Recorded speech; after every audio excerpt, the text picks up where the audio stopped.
I'm Tim, the triangle player in the orchestra, and I'm loving this program. What a great selection of music. The first piece by John Adams, Slonimsky's Earbox. Slonimsky, what a great figure in 20th century music. It's like a collection of all the crazy sounds that went in his ears and through his brain during the course of his life. And it's got a lot of percussion in it, so I find it quite a challenge, jumping from instrument to instrument, trying to get to the right instrument with the right mallets in my hands. But I'm really liking hearing that music too and imagining that exciting range of 20th century music. The Adams is full of rhythmic energy. It's like a very long rhythmic train, and it maintains its energy right to the very end. And I know that definitely the second violin section is always kept on its toes.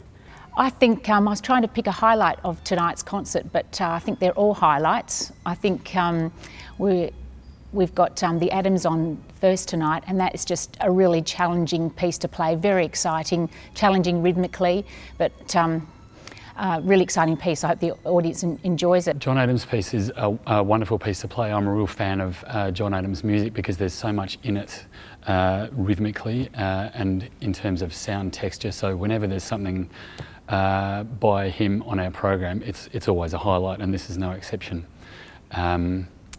I think it's a really good listen for the audience as well, because there are changes in the music that sort of sneak up on you. So you might be happily sitting there listening to something and then become aware that something's changed, but you're not quite sure what it is. And it's very much like that for us in the orchestra as well. You know, the changes come gently and quietly, even though the music is loud and boisterous. So it's a really interesting thing to sit on stage for. Richard Strauss's Four Last Songs, you know, if I were to pick a desert island disc, that would be the one. It doesn't have any percussion in it, alas, but the beauty of the ideas and the richness of the orchestral sound, it's hair-raising, I find. It makes my spine tingle every time I hear it. And especially the final song with the two birds ascending into the sunset, into the heavens, Strauss and his wife in their old age. It's such a beautiful idea and absolutely magical work of art. And the Four Last Songs of Strauss, I think, are some of the most sublime music ever written.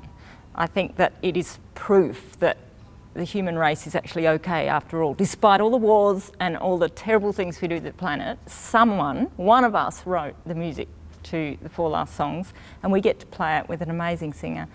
And I think that proves that we're okay after all, and I love that. We've got the Strauss Four Last Songs with Orla Boylan, and it's just wonderful to have Orla back again after seeing her in the opera Electra with us last year. But she's a great command over this Strauss, and her voice is just beautiful, very expressive, and soars over the orchestra. It's just a wonderful piece of music. With Richard Strauss's Four Last Songs, this is one of my favourite pieces of all time.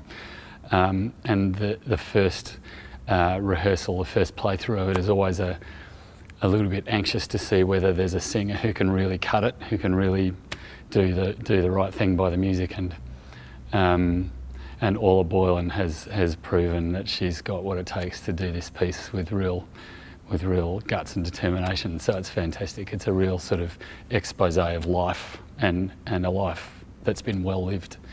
Tchaikovsky's Sixth Symphony, it's a completely intense roller coaster of emotion. It takes you from the triumphant joy of the march, the third movement, the emotional turmoil of the first movement, the highs and lows of human existence. The beauty of the second movement, it sounds like a waltz, all elegant and sophisticated and Viennese, but it's in five beats in the bar. If you tried to dance it, you'd trip over.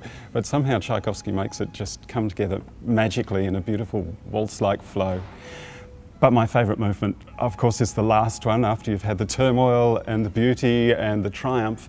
At the start of the last movement, it's as though Tchaikovsky rips his heart out and puts it out to you on a plate. It's the despair, the bittersweet moments, the gloom of his life at that time. It's all on display in that last movement, and I get to have a bit of a magic moment right towards the end to strike the gong, which through the 19th century often represented death, and so it represents death in the last movement of Tchaikovsky. A sad finish to the symphony, but what a beautiful, magical way to go out. It's a lovely piece. Cheers. I really like playing Tchaikovsky's Sixth Symphony. I can't say it, but I like playing it. I'd forgotten how much I liked it until I listened to it again before the concert, before the rehearsal week. And it's so dramatic. It's like it could be a soundtrack to someone's life, because every meaningful moment that you have could just have Tchaikovsky 6 playing in the back and it'll be perfect. And I love that about it. It's so passionate and so dramatic. As a violinist, playing Tchaikovsky's 6th Symphony is just such a treat, because it's full of beautiful passages and romantic melodies. And it's full of drama and emotion. I think that would resonate well with most audiences. I think everyone probably can relate to it in some way or another. Tchaikovsky's 6th Symphony, I love the way the double basses have the last page of music, and I love the way different conductors take that last page very differently. Some driving it through to the end. It's very sombre and quite sad and thought-provoking at the end, and it's always exciting to play that when that symphony comes up. The Tchaikovsky Symphony is one of those pieces that we all, at some point or another, rehearse on our own in a practice room and do that excerpt 1,000,000 times for the audition and just get really anxious about it. And so to sit on stage with the chief conductor and actually play it is a joy and a privilege. It's fantastic. It's one of those symphonies that probably could play itself almost, but we've all heard it so many times that